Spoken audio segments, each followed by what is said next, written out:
In the mid-90s, reports began to surface that Prince, one of the world's most successful recording artists, had fallen into serious dispute with his record label. Claiming that his art had been taken hostage by merciless corporate interests, Prince announced that he was at war with the music business and that the whole industry needed to be torn down and reorganized. I think, like most artists, they don't really investigate until it's happening to them.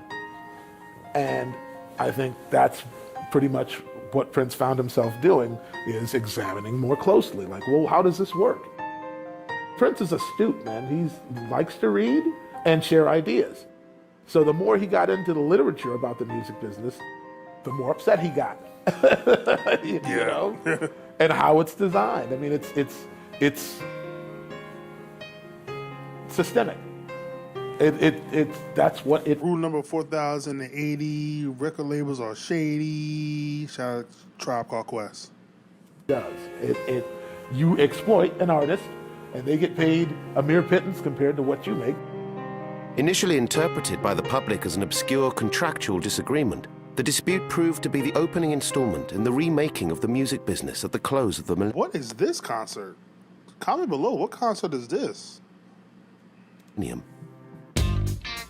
Fired by his fight with Warner Brothers, Prince set out to articulate new concepts in the making and selling of music, at a time when the digital age was threatening to bring the existing order to its knees.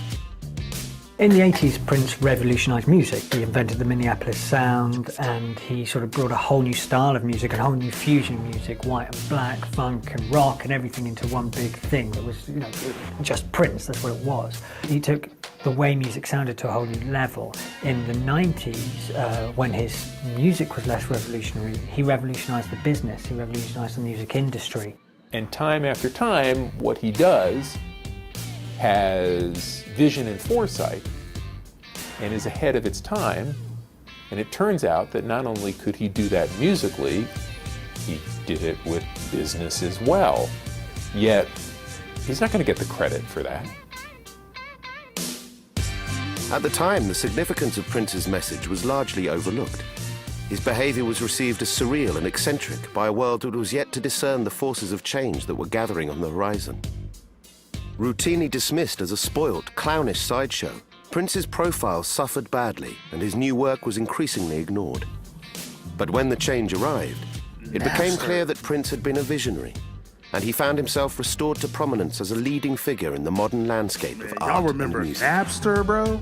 He was just out of sync at that time. His time had passed, and he had to wait for it to come around again, which it inevitably did. By the time it came around again, it's like now he's comfortable with being the legend, playing the music that he makes, not trying to be a hip-hop artist or a this or a that, and just embracing who he is and what his gifts are. And the audience was there for him to the point where he tours more successfully today than he did at his peak. So without even selling any records, he sells more tickets than he did with Purple Rain. Go figure. Really?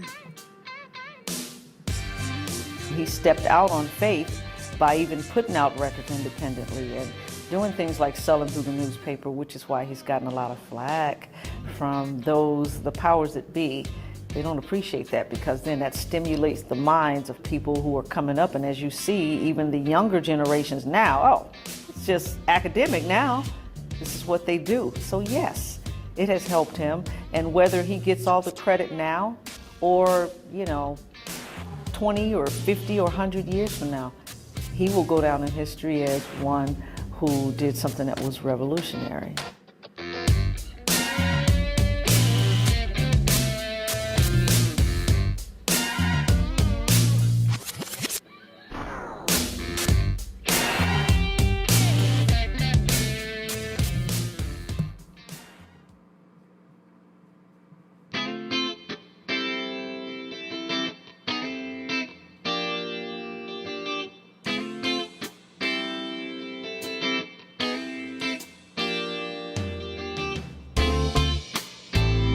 In the summer of 1992, Prince entered into negotiations with Warner Brothers over a new recording contract. Prince had first been signed by Warner's as a talented but raw teenager back in 1977, and over the course of his tenure at the label, his status as an artist had clearly changed. During the period of his ascent, the music industry had been drawing ever-escalating, mind-bending profits, and Prince had noted that the other stars in the business, including the marquee names at Warner's, were now being paid big money. Madonna is one of their artists. REM has become a Warner Brothers artist. And these artists are having huge hits and signing big deals. You reach a point in the 90s where Madonna and Michael Jackson have signed very, very big deals with their record companies. $30 million, $60 million deals. And Prince is angry because Prince sees himself as a greater artist than Michael Jackson or Madonna. And arguably, he's right. Unlike Michael Jackson and Madonna, you can leave Prince by himself in the studio and he will walk out with a hit record. He's built his own studio, he is a self-contained world, he can churn out hit records. So Prince wants to be paid a lot of money. He wanted the headline to be $100 million deal. And he became so fixated on waking up to see that headline in the newspapers that I could argue he didn't care how he got it, at least so it seemed. $100 million reflected the general self-confidence of the music business at the turn of the decade. During the 1970s, as rock and roll matured, the appeal of black music expanded, and the public appetite for their product proved insatiable, the major labels had perceived an opportunity to generate enormous sums of money. In the 1980s, they had consolidated, and the commercial face of music changed radically. The record companies that had started life as the fiefdoms of wealthy music enthusiasts and charismatic impresarios had transfigured into enormous corporate concerns. Multinational entertainment conglomerates staffed by sharp executives with one eye on stock prices and the other on an apparently limitless torrent of revenue. Artists' profiles became ever larger, with MTV and stadium tours amplifying their cultural presence and global reach. Of the superstar acts that were made in the 80s, Prince was arguably rivaled only by Michael Jackson and Madonna in terms of fame and significance as a solo performer. He had carried that level of standing into the early 90s, and by the time that his contract fell due for renewal, Prince was once again busy at the top of the charts with 1991's Diamonds and Pearls. By the early 90s, Prince had more or less come out of the 80s as sort of one of the biggest stars of that decade, and he'd made himself the first artist since the Beatles to hold simultaneously the #1 single, album and film position for When Doves Cry and Purple Rain. Although his sales had slightly deteriorated since that period, he'd continued to release a string of albums, you know, each more artistically questing than the last, and sort of he remained a massive, massive name sort of as the 80s came to a close. He started to slip a little bit with Graffiti Bridge, for instance, which is kind of a follow-up to Purple Rain. It was a terrible, terrible film that he made that sort of made him look like some of his artistic decisions were maybe not the best that he was making as the decade came to a close, but he was... This is the film that everybody kept telling me, do not watch, so I low-key want to watch it and see how bad it is, because everybody keep telling me how bad it is, so low-key, he might have to watch it just to see how bad it is. I don't know, but... yeah, everybody kept being like, hey, should I watch this? No. Like, okay, all right. Had a phenomenal success with the Batman soundtrack, so he ended the decade kind of in a weird position where on one hand, you know, some of his ideas weren't proven as successful as older ones, and on the other hand, he was still making massive selling albums. The Diamonds and Pearls album that came after Graffiti Bridge had none of the concept, you know, none of the storyline. It was just an album, a collection of songs that had 6 singles off the back of it. It was a massive seller. It sold about 6 million or something like that. And so when he entered contract negotiations with Warner's, he was actually on a bit of a high again.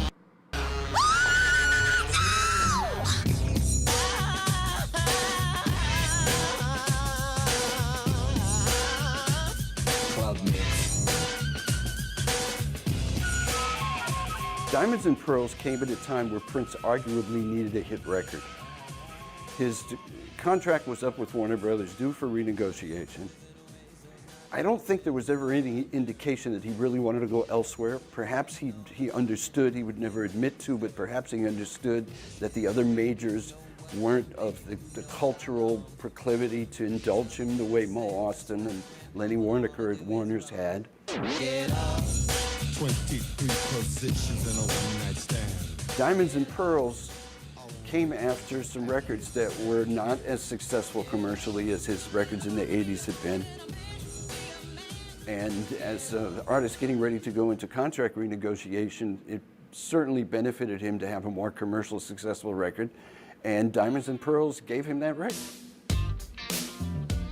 Though as an One of my artist, favorite Prince Prince may have had songs. few peers, from Warner's perspective, the business case was perhaps not as compelling. The label had historically been incredibly supportive of a musician who was often idiosyncratic in his work and activity, at times willfully difficult. Under the stewardship of record executives Mo Ostin and Lenny Waronker, Warner Brothers had established a reputation as one of the most artist-friendly labels in the industry.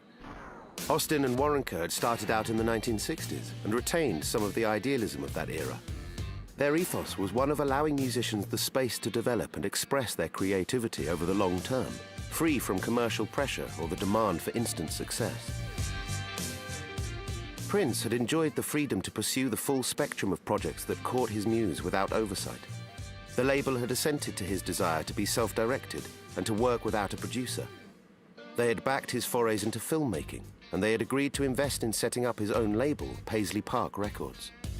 Although Prince had reciprocated by delivering hits and prestige, he was prone to taking unpredictable turns, including withdrawing albums prior to release, refusing to do press interviews, and on one occasion demanding that Warner's issue his work unpromoted, decisions that struck the label as being nothing short of sabotage. When measured against the other big-name acts of the era in hard-nosed financial terms, Prince was not necessarily a safe bet. Yeah, I think the one thing with Prince is he did not like doing publicity. He did not like doing interviews. He wasn't, for someone that's kind of known for, I guess you like being a partier to an extent, he did not like the public eye when it came to like talking to the media, which I understand, but that's kind of like part of the gig. Like you gotta do that type of stuff. So when it comes to certain business, you kind of gotta do it, man. Like, but I don't blame him though, because the media sucks. So, and certain things when it comes to promotion sucks. But yeah, Prince is for sure off the wall.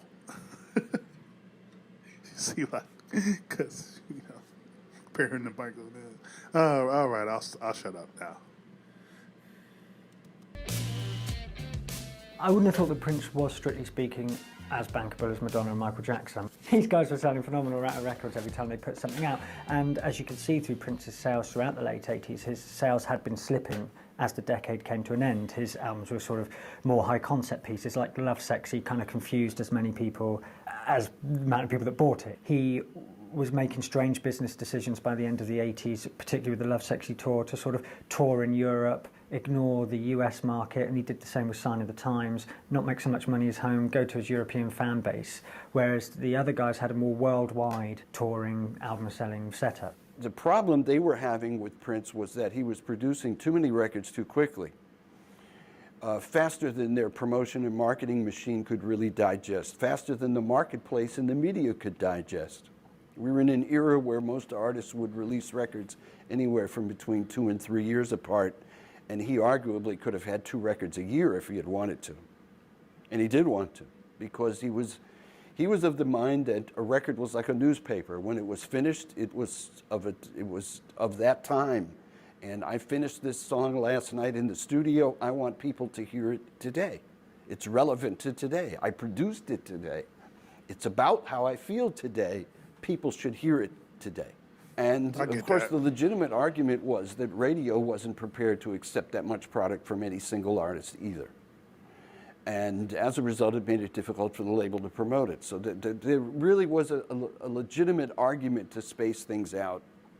It just didn't fit him as an artist. And when the parties eventually settled around a table to discuss the terms of a new deal, both had priorities that they were keen to achieve. For Prince, it was the figure stamped across the contract, $100 million to confirm him as the most valuable artist in the business. He got his wish. When negotiations concluded, statements were released to the press announcing that Prince had re-signed with Warner Brothers in the biggest deal of all time. He and I actually had some differences about how crucial that headline really was, because when you get into the nuts and bolts of what makes a deal worth that kind of money, you know, the Lord giveth and the Lord taketh away. There's going to be something in those negotiations, in the fine print, that you may wake up one morning and not really like once you get past the headline.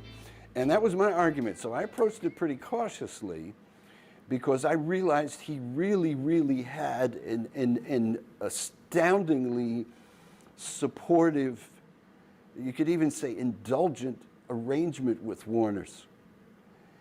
They were clearly losing a ton of money on Paisley Park, the label, because it was not cross-collateralized with his royalties. All the loss on Paisley Park was a write-off. Didn't come out of Prince's pocket, which is part of the reason why he didn't care and could keep turning out these kind of self-indulgent projects. Clearly, Warner's wanted to put a stop to that. But at the same time, how do you stop that? How do you do that without annoying the artist that you desperately want to keep? The artist who, as a Warner Brothers artist, is worth... Was Sheila E. someone that was able to at least be a seller? I feel like we don't hear enough about Sheila E. Did she sell me? Was she a good musical artist that sold? We know she's a great musical artist, but did she sell music like that?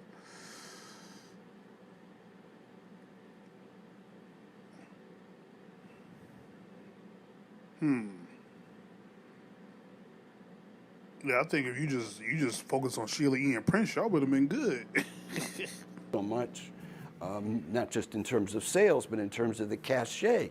Because when you have an artist like Prince, it's attractive to signing newer artists. I mean, he's a flag waver for you as a brand name.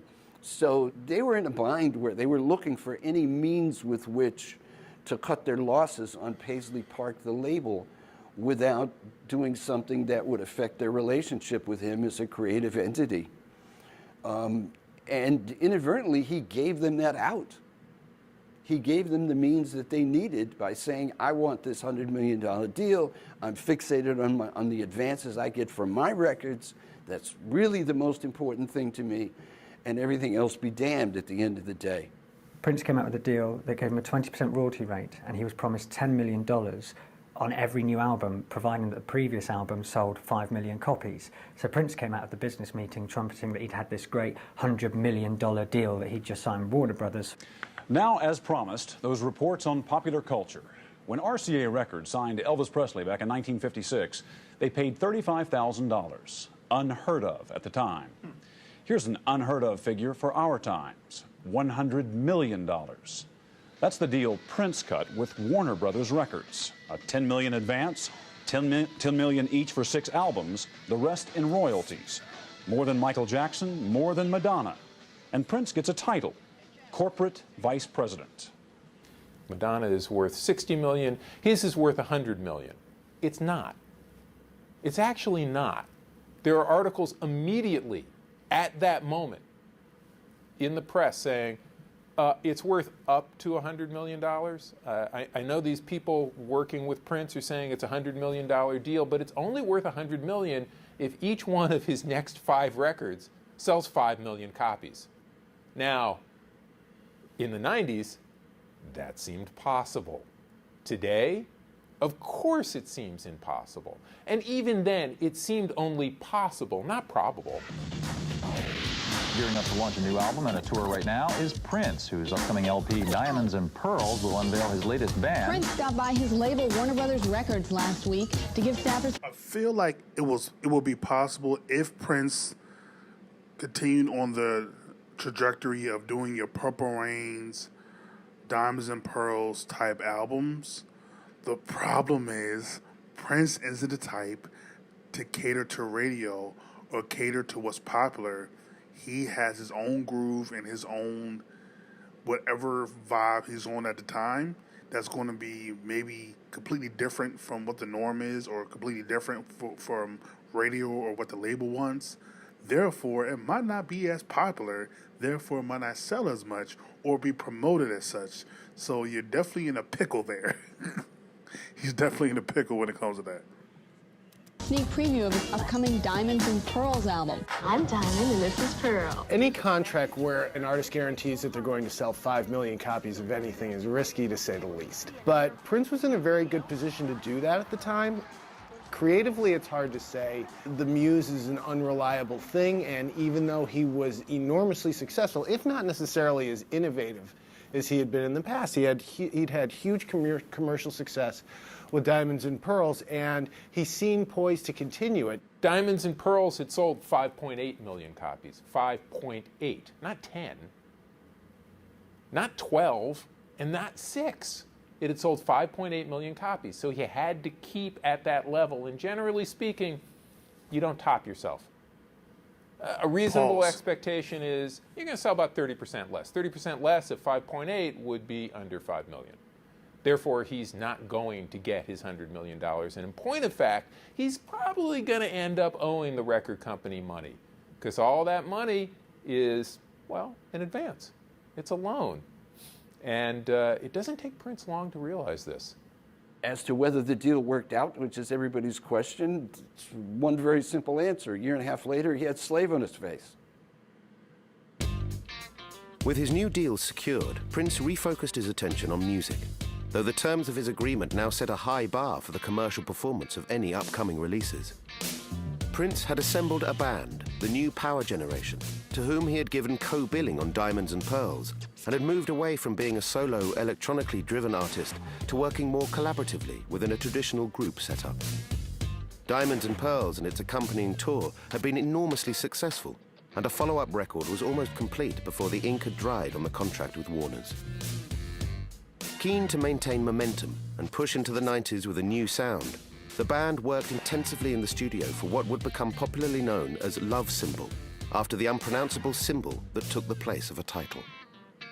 We were really, really tight after the Diamonds and Pearls tour and that album. So we were just on fire. We were, the band was just hype, ready to go in the studio, ready to record, I mean, it was just a fantastic position at that time. It was a very positive environment with the band and with Prince. I think he was happy with the singles that were being chosen. The sound of the New Power Generation, I think, was much more commercial than what Prince was doing prior to. More organic, I think, and less electronically driven than a lot of Prince's work around that time. Maybe more in the tradition of soul music, some things, Diamonds and Pearls, and Cream is kind of, it's a lot of it was, there was a throwback, but there was a modern element too. But I think it's what made that period of Prince's catalog stand out is that he leaned much more on the ensemble. I think he wanted to do something that was a little out of the box because, Diamonds and Pearls was it was commercial.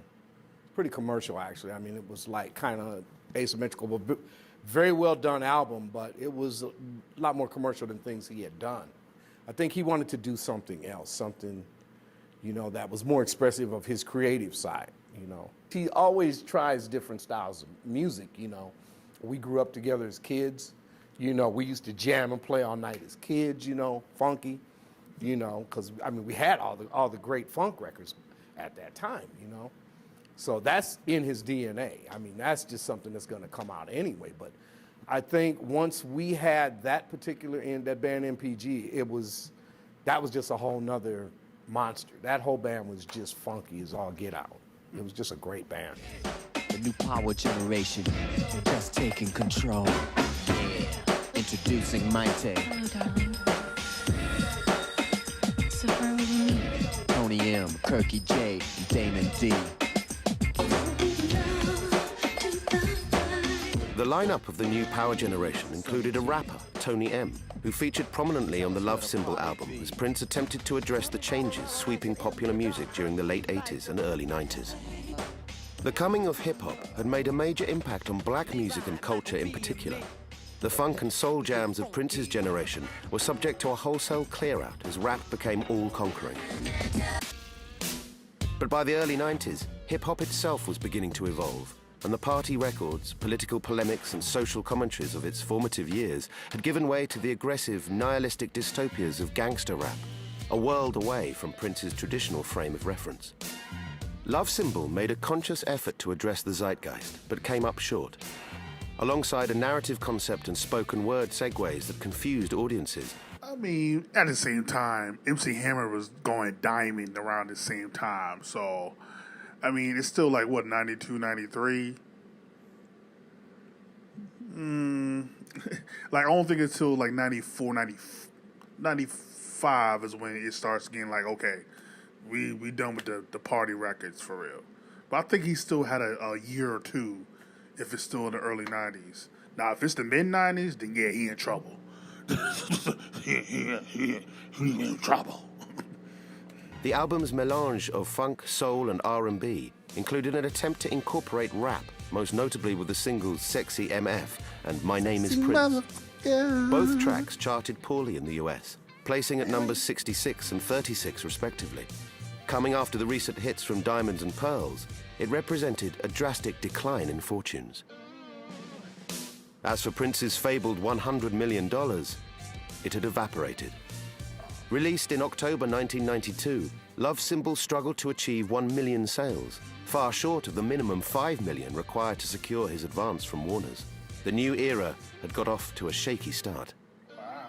Those singles, My Name is Prince and Sexy, were not, they were critical successes, but I think that when you establish a wide audience and then you start, you know, getting more explicit, once you're on a certain type of exploration, some people are going to be turned off, you know, but I think as an artist, you have to stay excited about what it is you're doing. And, you know, so Grandmama probably didn't buy that Love Symbol album, but that's all right, you know, it's somebody did.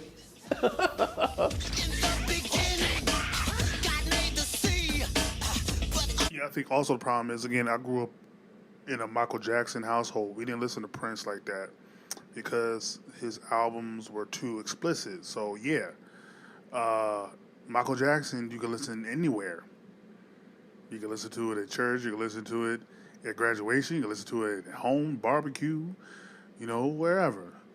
At the school dance. Prince, it depends what you're playing. But Michael, outside of probably a History album, where he was getting a lot of things off his chest, every other album is commercially, universally acceptable anywhere. So, yeah, again, Prince kind of shot himself in the foot on that. But again, he's a true artist. So that's where it kind of, it's like, what do you do in that situation? He's a true artist in every sense of the word. Does he stifle his own creativity to pander to being more commercial, or does he stay true to himself and risk losing on a ton of money? Well, he made a certain decision.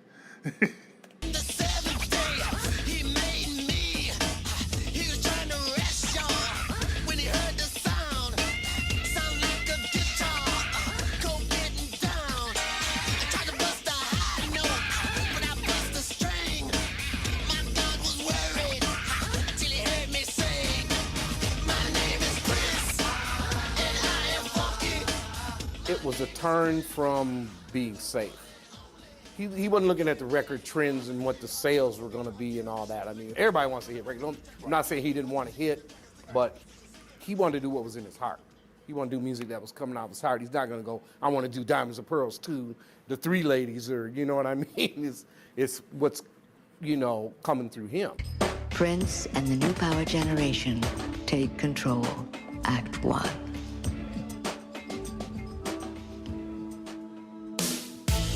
Prince looked to give Love Symbol a boost by going out on his first US tour in 5 years. Commencing in March '93, Act 1 took part of the concept behind the album, a love story centered on his future wife, Maite Garcia, and reimagined it as a theatrical live performance. With a second set dedicated to the hits and the shows staged in small, intimate venues, the tour proved popular and tickets moved fast. Oh, it was sold out every night. At that time, we were a polished and well-oiled machine at that point, so we could turn a corner, you know, and he wanted to do something a little more theatrical for the show, which was cool because it was more like a theater tour. It was groundbreaking in a lot of ways, you know. Prince would show us the, like the reviews, and the reviews were stunning. They were incredible.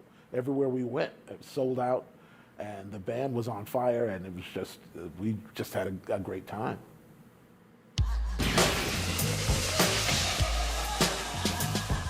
But the success of Act One failed to translate into greater sales of Love Symbol. Prince found fault with his label, claiming that their promotional efforts had been lackluster. Given that the album's third single, Seven, had recently broken the top 10, executives at Warner's responded with raised eyebrows. Seven had been their pick as first release, but they had agreed to Prince's demand that the notably less popular Sexy MF take precedence. When they asked him to slow the pace at which he submitted new material, Prince reacted badly, taking to the stage during the tour and inveighing against Warner Brothers. For their part, the label claimed that releasing as often as he wanted to would saturate the market, making it even harder to run a successful promotion. A full-blown dispute kicked off and started to filter into the public domain. That's their fault. That's not our fault. I mean, you know, if their machine can't keep up with us, what are we supposed to do? What's he supposed to do? You know, he got to get his music out. I mean, within reason, if the material is good, it should be marketed, it should be put out, they should do videos for it, they should be able to go on tour, and they should be able to have support and, you know, do the things that they're supposed to do and have a successful record. Record company gets paid, they get paid. Well, the situation with Warner Brothers, with his audience as we were on tour, I think Prince was just trying to let them in to his world to a certain degree, to let them know what he was going through. It was a monologue mostly, and them, you know, he says something about Warner Brothers, and then it's a lot of booing in the audience. And one night, I remember they started chanting like, you know, F Warner Brothers. And Prince just kind of turned around with the mic, and he was kind of cracking up and looking at us like, you hear this? He'd just get on stage and berate his record label for more or less not letting him do what he wanted, which kind of also, having just signed what he was proclaiming was a $100 million deal, didn't really chime with, you know, the poor artist who had been held back by his record label because he just boasted having this great deal where his record label were giving him everything he wanted. Things were complicated at Warner Brothers at the time. There was a very big, I called it the Civil War happening. I worked at two different Warner labels during those years. There was a lot of battling going on at the top. His deal was seen as unfair or overly generous by a lot of the other artists there. And again, it comes back to ownership for him. I don't think he was ever able to accept the fact he didn't own his music. He didn't feel as loved by the label anymore, which is strange because it was the same people he had been dealing with, initially anyway, for his entire career. And once those people were gone, once Mo Austin and Lenny Waronker stepped away and had to answer to new bosses themselves, things went from bad to worse. And he started submitting albums that were not only uncommercial, I would say in moments they were kind of unlistenable, and he was clearly not bringing his A-list material to them, and he started putting out albums so quickly that in order to get out of his contract, that I think they may have even threatened legal action because he was just putting out trying to put out an album every 6 months. With the parties at an impasse, the argument quickly turned bitter.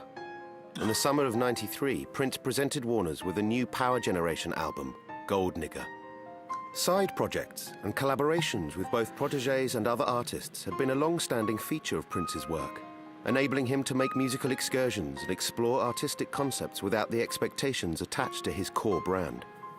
But when Gold Nigger unexpectedly landed at the label, they dug in their heels and flatly refused.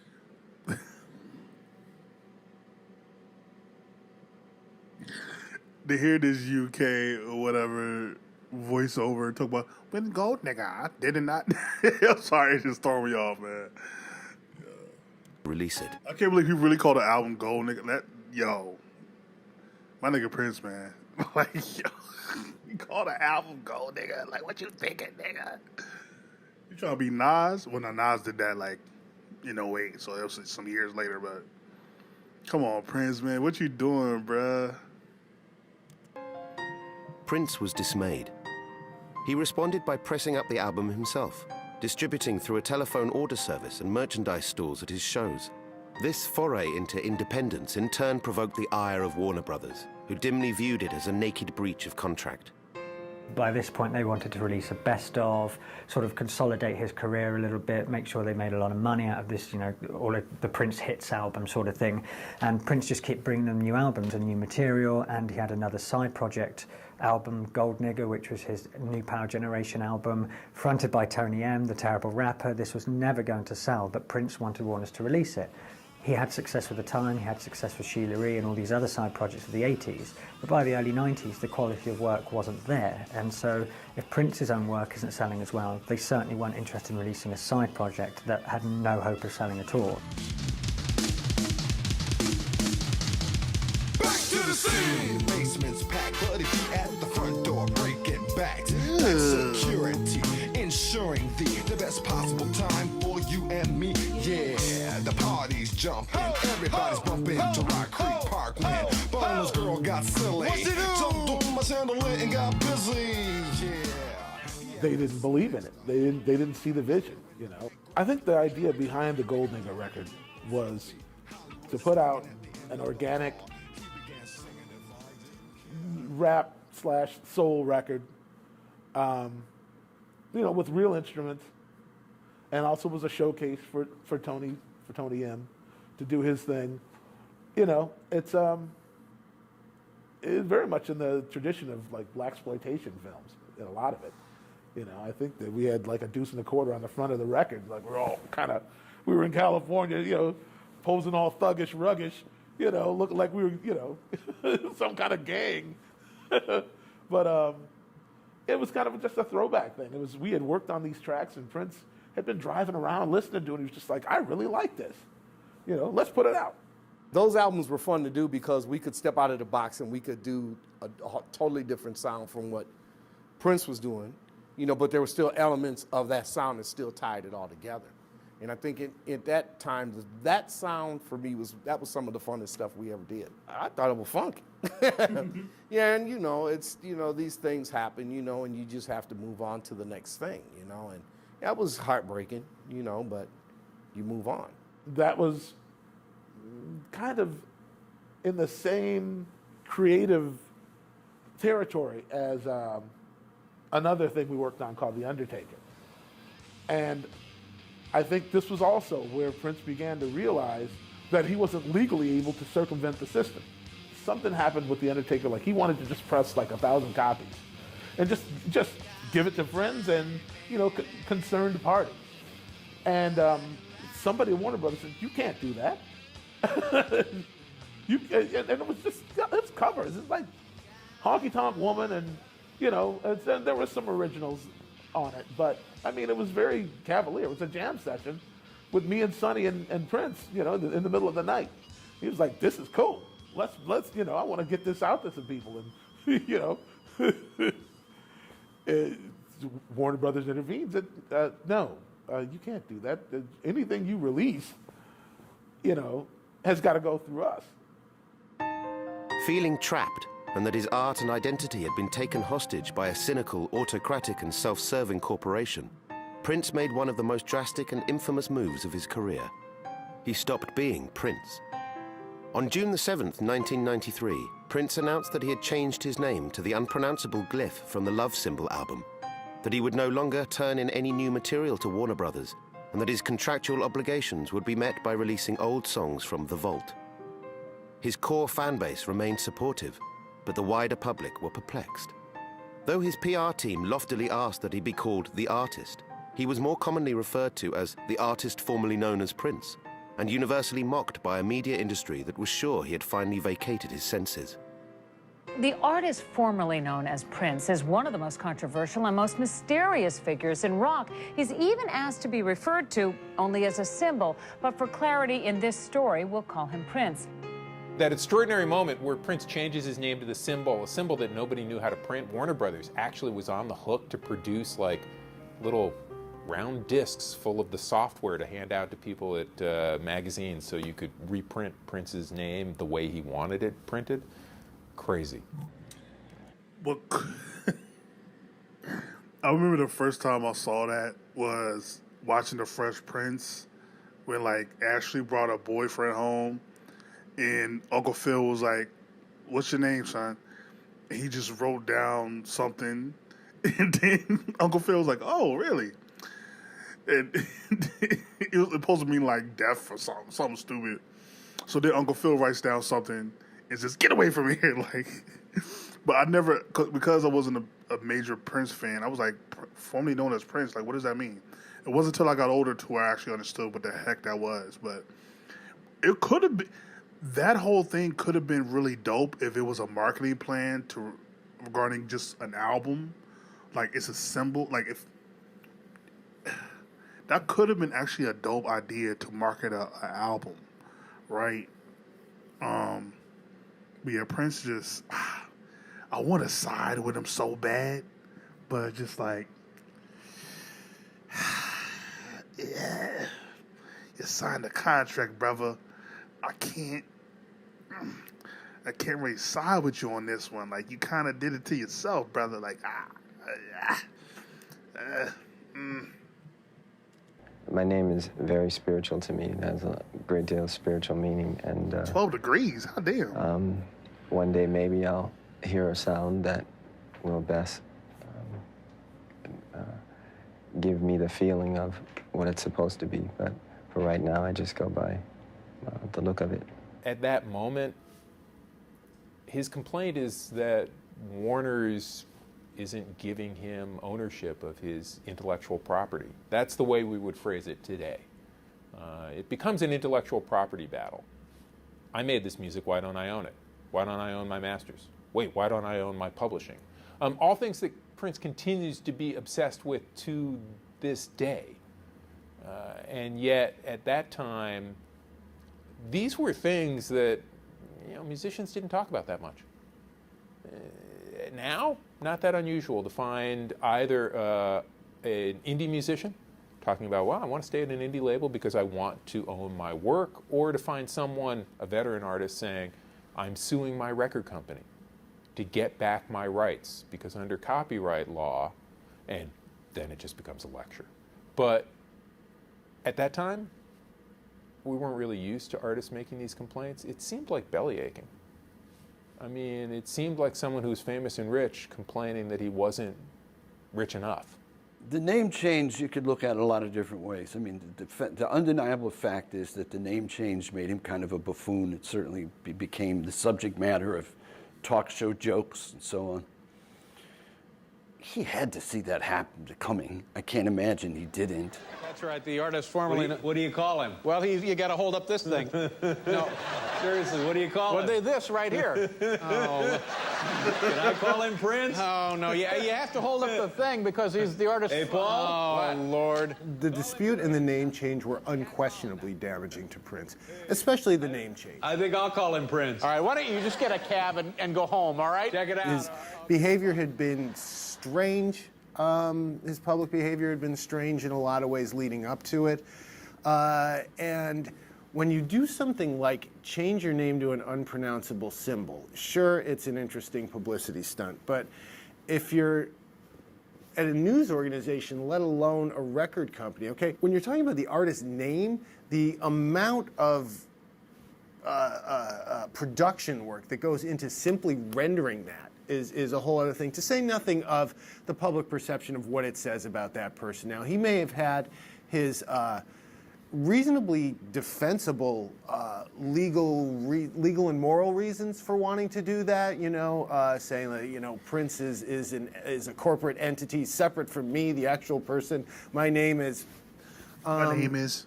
It doesn't endear you. I hate that song. And... I just remember a headline. I think it was from the New Musical Express at the time, and it said, "My name is," and the subtitle was, "And I am bonkers." What we'd like to do right now is run this little cover tune by a good friend of mine. Peace to George Michael. Peace to Aerosmith. Peace to MTV. And death to Prince.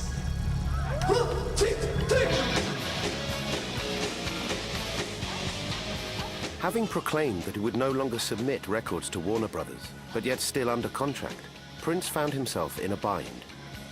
The genesis of his argument with the label had been his prolific output, yet any new work would not now reach the public ear. Though he had picked a fight with his paymasters over releasing his work, Prince was confronted by the reality that he may have thrust his whole career into limbo.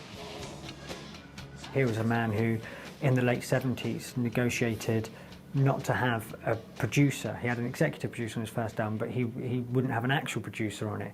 And that was, his first battle with Warner Brothers. He'd won. His second battle was Dirty Mind, when he wanted to release a really raw, stripped-down album. Warner Brothers said that he needed to add overdubs, kind of clean it up a bit, but no, it came out as Dirty Mind, this record that Warner Brothers didn't expect. It was more new wave than R&B. Later on, 1999 comes out as a double album. It's another argument that Prince has won with them. And I think that you see a succession of Prince getting his own way, that when he enters the early 90s, he kind of assumes that, he's going to still get his own way. And you can kind of see why he would, but also there's certainly a touch of hubris in what he was doing at the time. He kind of couldn't really see that the quality of work wasn't necessarily there. He was more convinced that people would just accept what he had to give them. He wasn't really questioning himself or his artistic or quality control at the time. We were working on new music that was not intended to be released by Warner Brothers. Prince didn't want. Some material actually did come out. I mean, it all came out eventually, but at the time, we were working on a collection of songs that included stuff that was on Come and stuff that ended up being on the Gold Experience. And for a while, we rehearsed all of it without knowing which album was coming out next, what was the sequence, how the songs were going to be separated between the two. And I don't think Prince had figured out a way yet to sidestep Warner Brothers and do it on his own. The dispute with Warner Brothers had a direct effect on our working environment, and the fact that, Prince would basically be talking to somebody at Warner Brothers or his lawyer, and we'd come in for rehearsal and we'd get called up into his office, and he needed to vent. He needed to explain, himself for his own sanity, I'm sure. He needed somebody to bounce these ideas off and talk to. So we'd get up there and he'd be, visibly upset. And, you know what Mo Ostin said to me? Oh, blah, blah, blah, blah, blah. And we're, ooh, oh, wow. And so I think his consciousness was inundated.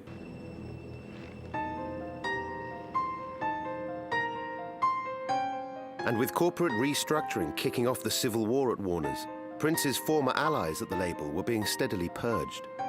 The unsentimental, commercially focused executives who took their place had little patience for truculent outbursts from their artists. Did you tell me this was over? There ain't no use talking it over.